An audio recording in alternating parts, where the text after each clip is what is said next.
몇 개월 전에 아마 봄이라고 생각되는데 체육공원에 나갔더니 어떤 젊은 아빠가 딸 둘에게 자전거를 타는 법을 가르쳐주고 있더라고요. 둘째 아이는 자기의 자전거를 페달로 밟아서 야무지게 잘 타고 달립니다.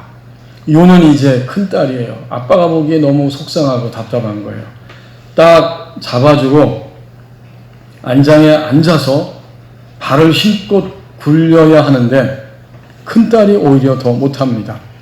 아빠는 애처로워서 몇 번 얘기하다가 점점 소리가 커지더니 이렇게 하란 말이야 라고 소리를 지르면서 큰딸 아이를 야단을 칩니다. 그 아이는 아무리 애를 써도 아빠가 손을 놓자마자 불과 한 바퀴도 못 돌리고 옆으로 쓰러지며 넘어지는 겁니다. 나중엔 아빠가 화를 내고 얼굴이 붉어지도록 야단을 치고 있었습니다. 그 장면을 바라보면서 저 큰딸이 과연 자전거를 마침내 탈 수 있는 가능성이 있을까? 이런 생각을 해보게 되었습니다. 우리는 지금 마치 인생의 자전거를 타고 달려가고 있는데 이렇게 저렇게 힘겹게 페달을 돌리다가 넘어지고 또 깨지고 부딪히고 지쳐있는 상해 있는 이런 모습을 가지고 이 아침에도 예배 자리에 나왔습니다. 교우 여러분, 과연 우리에게 다시는 넘어지지 않고 깨지지 않을 수 있는 그 자리까지 갈 수 있는 가능성이 있겠습니까? 우리에게 주신 오늘 본문 22절 상반절 말씀을 보십시오. 그럼에도 항상 가능성이 열려 있습니다. 그러므로 오홀리바야 주 여호와께서 이같이 말씀하셨느니라.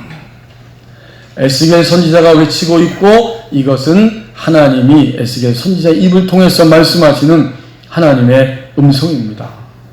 과연 오홀리바에게 가능성이 있는 것인가?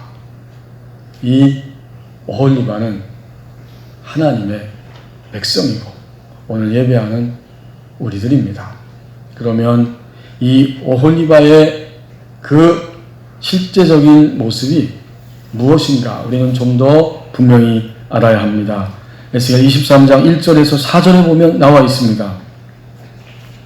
앞에 1절에서 4절 말씀.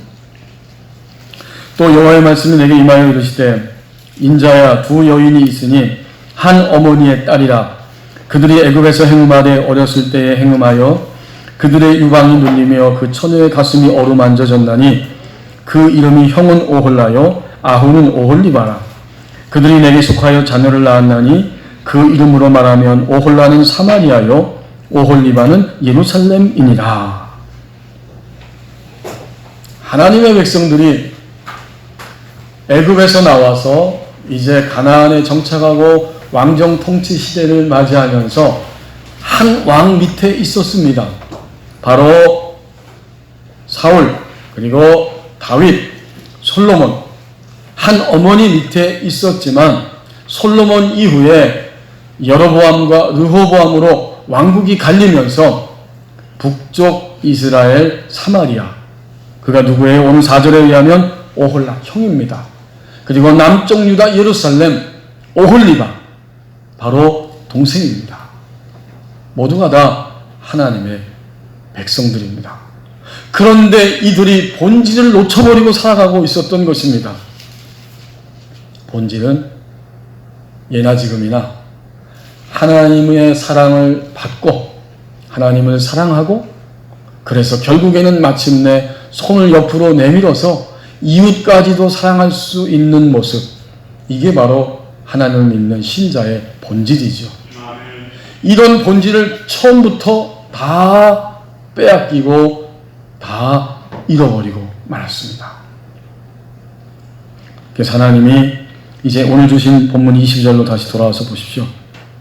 오홀리바에 대해서 말씀하고 있습니다. 그들은 하나님의 사랑을 받지 않고 그래서 하나님도 사랑하지 않고 마침내는 이웃에게도 손을 내밀 수 없는 이런 모습으로 살아가고 있습니다. 이 오홀리바 이들의 이름 가운데에는 장막, 사람이 사는 회막, 처소, 성소라는 의미가 담겨져 있습니다. 그러니까 오홀라는 그녀의 장막이라는 뜻이에요. 그녀의 장막이 형 오홀리아 사마리아인데, 오홀리아는 그녀의 장막이라는 이름 속에 그녀가 자기를 위해서 만든 장막, 성소, 이런 뜻이 담겨져 있고요. 오홀리바는 그녀의 장막이, 나의 장막이 그녀 안에 있다, 이런 뜻입니다. 내가 거하는 이 회막, 성소, 그것이 그녀 안에 있다. 이것이 바로 오홀리바, 이런 이름의 의미입니다. 이들은 본질을 잃어버리고 빼앗긴 상태로 살아가고 있었습니다. 사랑의 대상이 하나님이 아니고 다른 것에 탐닉되어지고 거기에 무너져버리고 넘어지고 말았습니다. 구체적으로 그 탐닉의 대상은 그 당시에 하나님의 백성을 둘러싸고 있는 강대국들의 모습입니다. 그 강대국들의 자신들의 인생을 맡기고 의지하는 모습, 이것을 바로 사랑하는 연인 관계를 비유적으로 말씀하시면서 알려주고 있는 거예요. 이 오홀리바가 누구를 연애하고 누구에게 기대어서 살아가고 있었는가? 8절에 보면 그가 젊었을 때에 애굽 사람과 동침하매 라고 나옵니다. 강대국 애굽에게 의지했고, 9절에 보면 또 그러므로 내가 그를 그의 정든 자 곧 그가 연애하는 아수르 사람의 손에 넘겼더니, 아수르와 연애하고 있었어요. 강대국 아수르. 마침내 이 형 오홀라는 그가 연애하는, 의지하는 애굽과 아수르 그리고 바벨론이 있었는데 아수르에 의해서 멸망을 당하게 됩니다. 형이 죽은 거예요, 완전히. 근데 오홀리바는 어떻게 했는가? 11절에 보면 그 아후 오홀리바가 이것을 보고도 그의 형보다 음욕을 더하며 그의 형의 간음함보다 그 간음이 더 심함으로 그의 형보다 더 부패하여 졌느니라. 아후 오홀리바는 형이 멸망당하는 모습을 보면서도 애굽과 아수르와 바벨론 사이에 그 사이를 넘나들면서 그들은 본질을 빼앗기고 놓치고 살아가고 있었다는 말씀입니다. 이제 다시 22절 본문 상반절 말씀 돌아와 보십시오. 이러한 오홀리바에게 가능성이 있겠느냐? 이것은 인간의 가능성이 아니라 하나님의 가능성입니다. 그러므로 오홀리바야 할 때 이 그러므로라는 말 속에는 이전에 살아왔던 과거적인 이스라엘 백성들의 그 삶이 담겨져 있습니다. 그들은 본질을 놓치고 이리저리로 탐닉되어서 빼앗기고 넘어진 상태로 살아갔다는 거죠. 하지만 하나님이 오늘 현재적으로 오홀리바의 이름을 불러주십니다. 오홀리바야, 주 여호와께서 이같이 말씀하셨느니라. 이제 예배하는 나를 바라봅니다. 우리가 본질을 잃어버리고 빼앗기고 이렇게 저렇게 살아가고 있었고 살아왔는데 오늘 예배하는 나는 가능성이 있는 것인가? 얼굴로 주님을 대면하고 몸으로 주 앞에 예배하는 나는 과연 가능성이 있는 존재인가? 우리는 본질을 놓치고 살아왔지만 우리에게 다가오시는 하나님이 계시기에 가능성이 있습니다.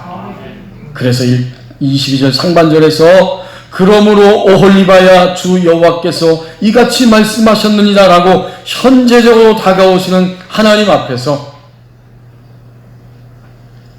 우리가 탐닉되고 빼앗겼던 모든 것들을 고백하고 주님 앞에 회개할 때 그럼에도 불구하고 항상 가능성은 열려져 있습니다.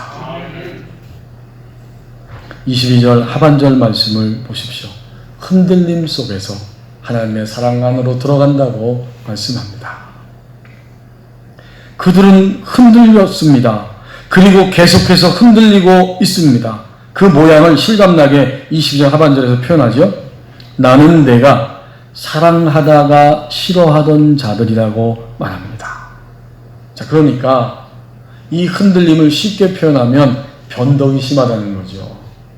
사랑합니다. 근데 금방 변덕이 심해서 사랑의 대상을 싫어합니다.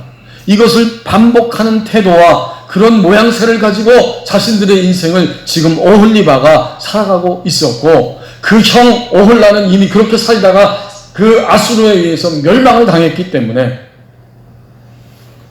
자기 자신이 자기를 위하여 만든 성소, 이름 그대로 오홀라는 자기를 위하여 만든 성소 안에 살다가 멸망을 당하고 사라져버렸어요. 하지만 오홀리바는 이름 그대로 나의 장막이 그녀 안에 있다. 곧 하나님이 우리 안에 성소 삼으시고 지성소된 우리의 영혼 안에, 영혼 몸 안에 머물러 계시는 거예요. 그래서 가능성이 있습니다. 하지만 이 가능성과 함께 오늘 하반절에서는 중심을 잃고 흔들림 속에서 변덕을 부리며 살아가고 있는 나 자신의 모습을 발견하기를 원합니다. 사랑하다가 실증나서 싫어하던 자들이 있는 거예요. 그게 누굴까요?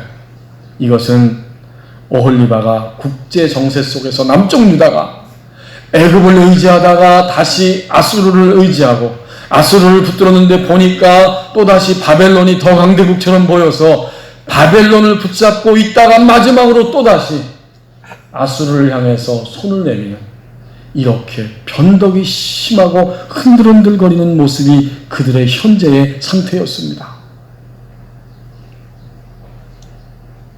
하나님은 그들을 어떻게 하시는가 보았더니 20절 하반절에서 내가 여기에 붙었다가 저기에 붙었다가 사랑하다가 싫어하던 자들, 흔들거리고 있었던 그 자들을 충동해서 그들이 사방에서 와서 너를 치게 할 것이다. 이게 하나님의 사랑이에요. 흔들림 속에서 마침내 더 이상 흔들리지 않고 하나님이 유일한 사랑의 대상임을 알게 하시기 위해서 그 모든 사람들을 다 동원해서 너희를 칠 것이다. 그때 오홀리바는 흔들림 속에서 마침내 하나님의 사랑 안으로 들어가게 됩니다.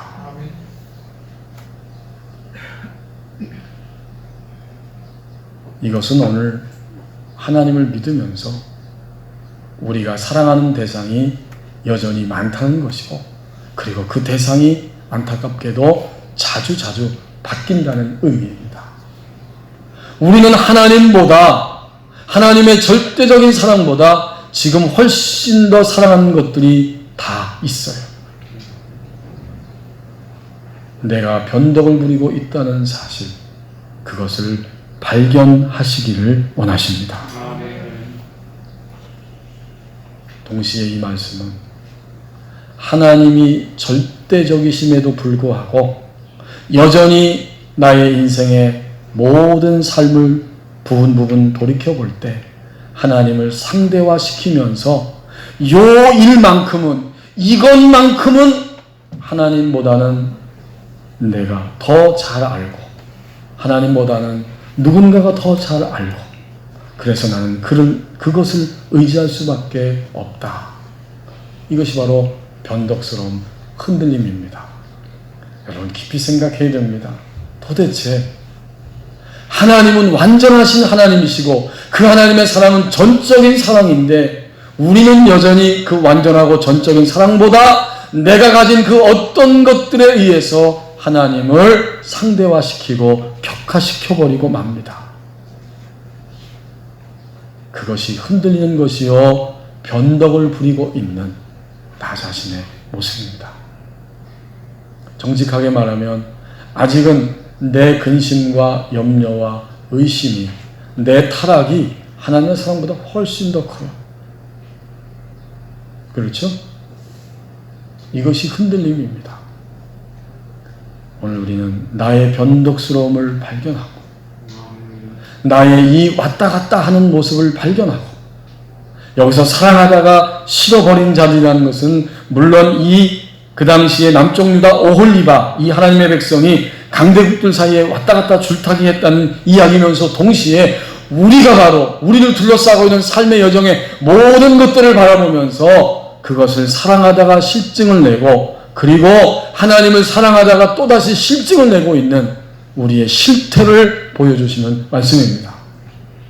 우리는 오늘 이 12절 하반절에 정직하게 응답해야 됩니다. 왜 어떤 근심이, 왜 어떤 기분 나쁨이, 왜 어떤 짐이 하나님의 사랑보다 아직 나에게 있어서는 훨씬 더 크게 작용하고 있는가? 그 모든 것들을 통해서 하나님은 우리가 하나님의 사랑 안으로 들어가도록 역사해 주십니다. 동양 고전 가운데 시경이라고 하는 그 백성들 사이에 오래전에 고대 중국의 백성들 사이에 불러졌던 노래집이 있습니다. 한 3,000여 편 정도 된다고 하는데 그 가운데 공자에 의해서 305편이 정해지고 편집이 됐습니다. 관리들이 민심을 파악하고 민심을 다스리기 위한 수단으로 요즘 우리 백성들이 어떤 노래를 부르고 있는가 가서 이렇게 귀를 기울이고 그것을 수집하는 겁니다. 백성을 통치하는 수단으로 삼기 위해서. 거기 시경에 보면 이런 시 한 편이 있습니다. 강둑에서라고 하는 시인데 저 강둑길 따라서 나무까지 꺾는다. 기다리는 임은 오시지 않고 그립기가 아침을 굶은 듯 간절하구나. 이 첫 번째 연에 이런 노래가 나오는데 한 가난한 여인이 상상됩니다. 그는 강가에 나가서 말없이 흐르는 강을 바라보고 그 강둑길을 따라서 걷다가 마침내 나뭇가지를 꺾고 있습니다.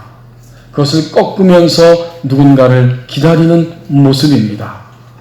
아마도 틀림없이 전쟁터에 그렇게 징집되어 나갔고 또 어떤 시대는 만리장성을 축조하느라 그 고된 노동을 위해서 일반 백성이 동원되었습니다.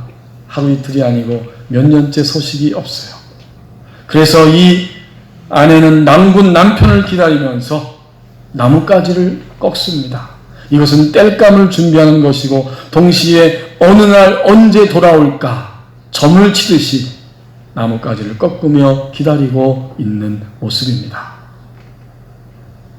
저 강둑길 따라서 나뭇가지 꺾는다. 저기 기다리는 님 오시는구나. 나를 멀리하여 버리지 않으셨구나. 드디어 두 번째 연에서는 그토록 가망성이 없어 보이면서도 애절하게 기다렸던 나의 남편이 수년 만에 돌아오게 되고 감격스럽게 맞이하는 장면입니다. 마지막 세 번째 연에서 이렇게 노래합니다. 방어골이 붉고 정치는 불타는 듯 가혹하다. 비록 불타는 듯 가혹하더라도 부모가 바로 가까이에 계시는구려. 돌아온 남군 남편을 붙잡고 감격스러워하면서도 이 아내는 마음 가운데 한 가지 분명히 다짐하고 부탁하고 간절하게 원하는 것이 있었습니다.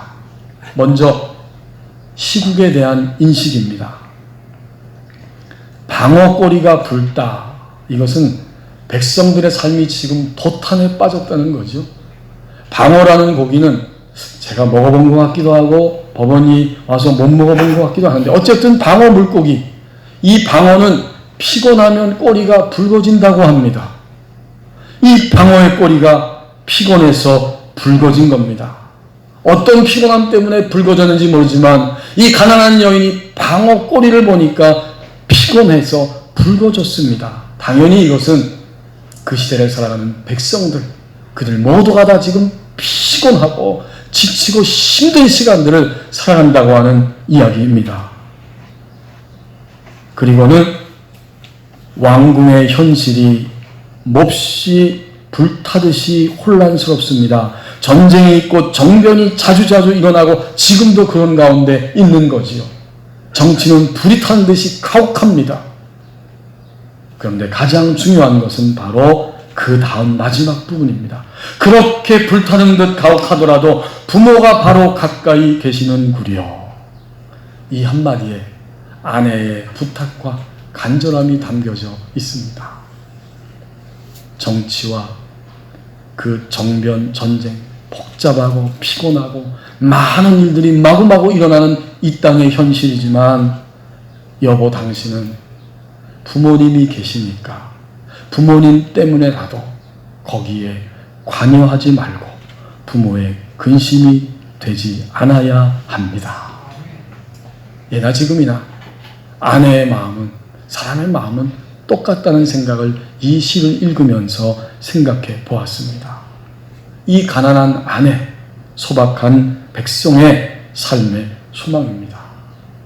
여러분, 오늘 방어꼬리는 붉고 정치는 불타듯이 가혹한데 여기서 하나님의 백성들은 부모의 마음을 깨닫습니다. 저는 이 시를 읽으면서 부모님이 계시는구려. 우리에게는 영적으로 진정한 아버지 되시는 하나님이 계십니다.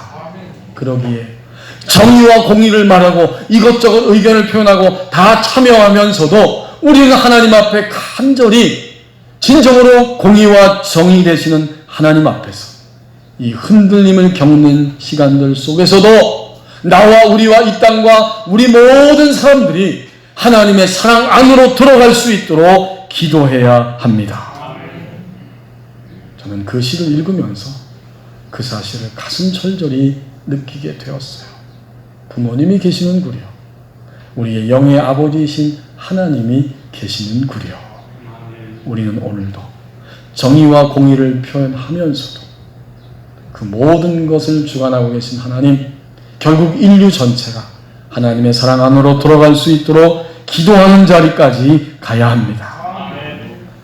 흔들림을 통해서 참으로 하나님 앞에서 흔들거리고 있으면서도 마침내 하나님의 사랑 안으로 들어간다고 말씀합니다. 이제 23절 말씀을 보십시오. 나 자신이 스스로 정체를 알아보고 던져버리는 시점이 찾아온다고 말씀합니다. 23절 말씀 보면 하나님께서 그 대상들을 하나씩 구구절절히 일부러 말씀해 주십니다. 지금 너희를 치기 위해서 달려들 사람들, 대상들이 누구냐? 그들은 바벨론 사람과 갈대아 모든 무리.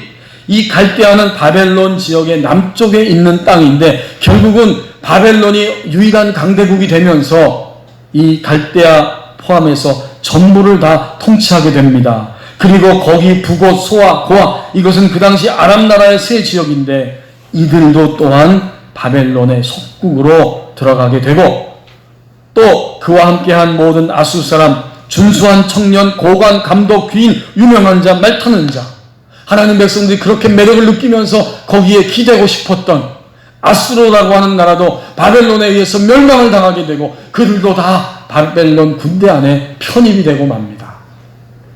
그러니까 이 전체 바벨론 연합군들이 하나님의 백성인 유다 오홀리바를 향해서 쳐들어오게 된다. 이것은 대상입니다. 어떤 대상? 여전히 우리가 붙잡혀 있고 우리를 붙잡고 있는 대상입니다. 그런데 어떤 놀라운 일이 발견되냐면 점점 하나님의 사랑 안으로 들어가면서 이 대상들의 정체를 나 스스로 알아보게 됩니다. 대상을 알아보니까 마치 손으로 더러운 오물을 만진 것처럼 잡으려고 하다가 즉시로 그것을 던져버립니다.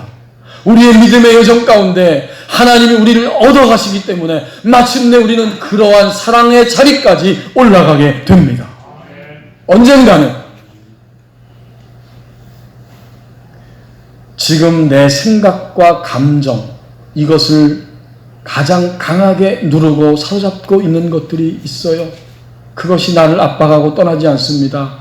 안타깝게도 우리는 내 생각이고 내 감정이고 더 나아가서 더 쓰리고 아픈 것은 조금만 돌이켜서 후에 깨닫고 보면 그것은 악한 영이 끊임없이 우리 안에 주입시켰던 감정과 생각들입니다.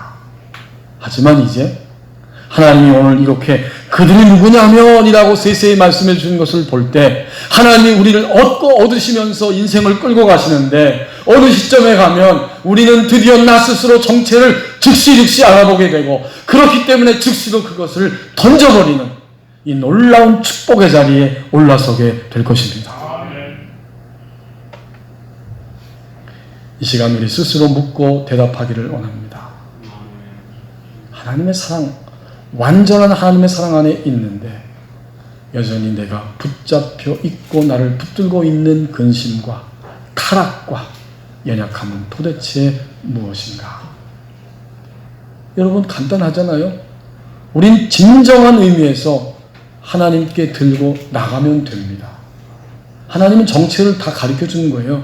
그들이 누구냐면 그들은 바벨론이다, 아수르다, 북고 소아, 고아 사람이다, 갈대아 다 가르쳐 주시고 이미 이렇게 알려주시는 거예요. 너희가 인생을 살면서 나의 백성이 되고 나의 장막이 그녀 안에 있다. 너희의 영 안에 내가 지성소로 너희를 거쳐 삼고 머물러 있다. 그러니까 모든 게임은 이제 끝난 것이고 너희는 승리의 걸음을 향해 너의 인생을 살아가고 있는 거야. 그렇다면 우리는 어떤 감정이 들어왔을 때, 어떤 생각이 들어왔을 때 안 들어올 수는 없잖아요. 우리는 어제 저녁에 들어왔고 예배하는 이 순간도 들어오고 있어요. 그러나 그것의 정체를 분명히 스스로 알아보게 됩니다. 이것이 어디서 온 것이냐? 이것이 어디서? 하나님 말씀에 의해서 온 것이냐? 나의 이 육신 안에서 흘러나온 것이냐? 악한 영이 나를 공격하고 속이고 압박하는 것이냐? 이게 관건이에요. 약속은 이미 정해져 있어요. 하나님이 정체를 알려주신다고. 그렇게 될 때 우리는 드디어 거기에 사로잡히지 아니하고 하나씩 던져버리기 시작합니다. 이 자리까지 하나님이 우리를 끌고 가기를 원하십니다. 1871년에 미국의 시카고에서 큰 화재가 일어났다고 합니다. 300명의 사람이 죽었고 10만 명의 사람들이 집을 잃어버렸습니다. 바로 그 자리, 그 사건이 일어났는데 변호사 호레이시오 게이츠 스파포드라고 하는 사람이 화재로 생긴 수많은 노숙자, 가난한 사람들, 상처 입은 사람들을 돕기 시작합니다. 그들이 다시 삶에서 일어날 수 있도록 손을 내밀어 줍니다. 사실 이 스파포드도 화재로 인해서 자기가 가지고 있는 부동산이 다 불타버리고 많은 돈을 투자했는데 큰 손해가 찾아왔어요. 그런데 그거보다 더 큰 아픔은 자기의 하나밖에 없는 아들이 그 화재로 인해서 사망하게 됩니다. 그러나 그는 절망만 하고 있지 않고 거기서 조금씩 일어서서 자신처럼 괴로워하는 사람들을 향해서 손을 내밀기 시작한 것입니다. 이제 이 모든 것들이 다 정리됐을 때 가족과 함께 영국으로 휴가를 떠나기로 결정을 했어요. 단순한 휴가인가 봤더니 자기의 믿음의 친구인 선교사 드와이트 무디와 함께 복음주의적인 십자군 원정에 참여한 뒤에 그 은혜를 얻고 이제 유럽을 돌아보고 올 그러한 계획이었습니다. 근데 그때 갑자기 사업상 중요한 일이 일어나서 이 스파포드는 자신은 조금 있다 가기로 연기를 하고 4딸과 아내가 먼저 배를 타고 가게 되었습니다. 그런데 아내로부터 어느 날 전보가 왔습니다. 아내와 딸이 탄 배가 순항하지 못했고 대서양을 건너가던 중에 영국의 배와 충돌하면서 20분 만에 배가 침몰하고 말았습니다. 그의 아내 안나는 가까스로 그 배 조각에 몸을 기대어서 목숨을 건졌지만 4딸은 수장되어서 그 자리에서 사라지고 말았습니다. 그 전보에는 딱 한마디만 기록되어 있었다고 합니다. 스파포드가 아내로부터 받은 전보, 혼자만 살아남았습니다. 이 소식을 들은 스파포드는 모든 것을 다 뒤로하고 배를 타고 그 현장으로 달려갔습니다.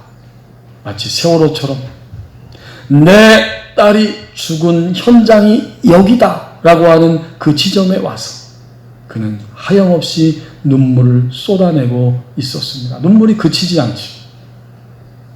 그러나 그는 그대로 무너지지 않습니다. 그는 그 고통 속에서 그 자리에서 이렇게 써내려가기 시작했습니다. 내 평생에 가는 길 순탄하여 늘 잔잔한 강 같든지 큰 풍파로 무섭고 어렵든지 나의 영혼은 늘 편하다. 내 영혼 평안해. 내 영혼 평안해. 저 마귀는 우리를 삼키려고 입 벌리고 달려와도 주 예수는 우리의 대장되니 끝내 싸워서 이기리라. 내 영혼 평안해. 내 영혼 평안해. 사실 여러분, 이 스파포드가 슬프지 않아서 이런 노래를 부를 수 있었을까요? 아들도 화재로 죽고 네 딸도 물속에 수장되어서 죽었는데 어떻게 슬프지 않고 통곡이 없겠습니까? 하지만 그 깊은 슬픔 중에서도 하나님을 바라보고 그것을 조금씩 그리고 즉시로 던져버리기 시작합니다. 내 자녀들은 죽었지만 그들은 이미 하나님의 백성으로서 모두 다 구원받고 하나님의 품에 영원한 생명의 자리에 가 앉아 있다. 그것을 확신하였기 때문에 그 순간에 하나님을 신뢰하고 성령께서 주시는 음성과 깨달음을 붙잡고 그는 마침내 이렇게 노래한 것입니다. 그럼에도 불구하고 괜찮다고, 내 영혼이 평안하다 라고 고백할 수 있었습니다. 나 자신이 스스로 정체를 알아보고 던져버리는 시점이 찾아온다고 말씀합니다. 교회 여러분, 오늘 이 에스겔서 23장을 바라보면서 미국의 월터 브루그만이라고 하는 그 구약학자 교수가 에스겔서 23장을 이렇게 한마디로 이야기한 것을 읽어보았습니다. 에스겔서 23장에 나타나는 하나님의 모습, 배신당하고 굴욕당한 연인 하나님. 누구에게 배신당했어요?